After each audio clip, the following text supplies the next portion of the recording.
My name is Dennis Noblett. I'm one of two chaplains here at Home Hospice.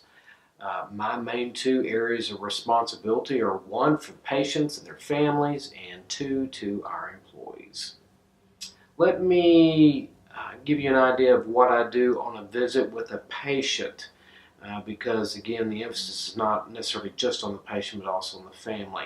Normally I go in where spiritual counseling is requested. Sometimes we're referred to as spiritual counselors. In some places, we just prefer to use the old term of chaplain. And then when I go in, I make it a point to meet with the patient. Sometimes they can have a dialogue and conversation. Sometimes it's a little one-sided. But what I try to do is find out who they are in terms of how long have they been in the area, where did they grow up, where did they go to school, are they a long-term resident here? If not, where did they live? Sometimes I try to make connections. Case in point, visited a patient yesterday who I found out is from the Texas Panhandle, as am I, and made instant rapport there as well, only to find out his wife, who's deceased, is also from the same town that I am from. I try to build rapport and relationship by finding some commonality, but at the same time, if I can get the patient talking about themselves, it puts them at ease, and it also allows me an open doorway to come in and get to know them better. We talk about marriage, we talk about kids, we talk about upbringing, and as they broach the subject, I will also find out about, do they have any religious upbringing, background, exposure? Yes, some, or none at all. And then we kind of start from there to, over repeated visits, walk with them on that spiritual journey, being that they are facing death. Many people have some kind of faith background, and so there is certainty and security and surety. But then with some people, they want to know, what's on the other side? What should I be expecting? What is it that I need to do right now?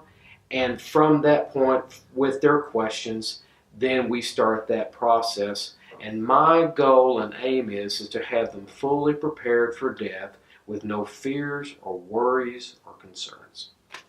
One of my responsibilities is also to employees and volunteers. There are times that employees need spiritual counsel, maybe a little wisdom, insight, because a lot of them are involved in churches, have their own pastors, priests, ministers.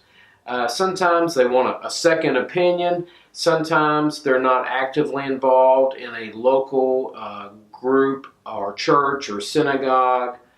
And so sometimes they will come to me. Sometimes volunteers will also come and say, I have a family member that's going through this. Can you tell me what I could do, or could you pray with me about this? I do a lot of prayer with a lot of employees and volunteers. Sometimes it may be that they're having a problem with a child, and it is weighing heavy on them, and it's affecting their work. And so sometimes we'll just go off to the side, and I will ask permission if I can pray for them regarding that particular situation or circumstance.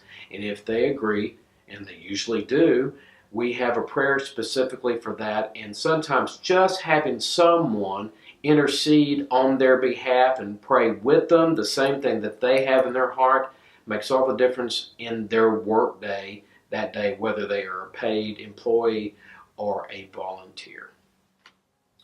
One event that we offer actually twice a year at Home Hospice is Camp Dragonfly for children ages 8 to 12 who've experienced the death of a family member, most of the time usually a parent, and most of that time a father, or they've lost a grandparent, or they've lost a fellow sibling, or a significant person. It could be even an uncle or an aunt that had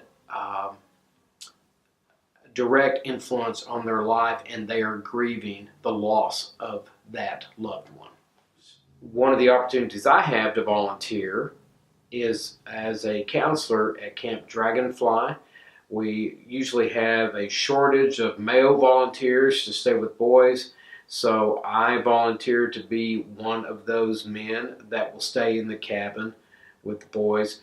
But what I love most about Camp Dragonfly is giving kids the opportunity to share the grief they're experiencing through various projects and hikes and activities, so that at the end of that weekend, I feel like I've had a part in helping those kids work through the grieving process. One of the offerings of home hospice are what we call support groups or bereavement groups. Sometimes they're referred to as grief groups. Those are for family members who have had a loss, usually a spouse, but sometimes it can be an adult child or a young child. It could be a grandparent, even a brother or sister. And it gives them the opportunity to be with other individuals that are going through the mourning process as well. And everyone grieves, but the mourning part comes first, and they need a safe place to come and be able to share how they're feeling, what they're experiencing, without any sense of judgment from anybody else, because everyone in that group is experiencing much the same thing.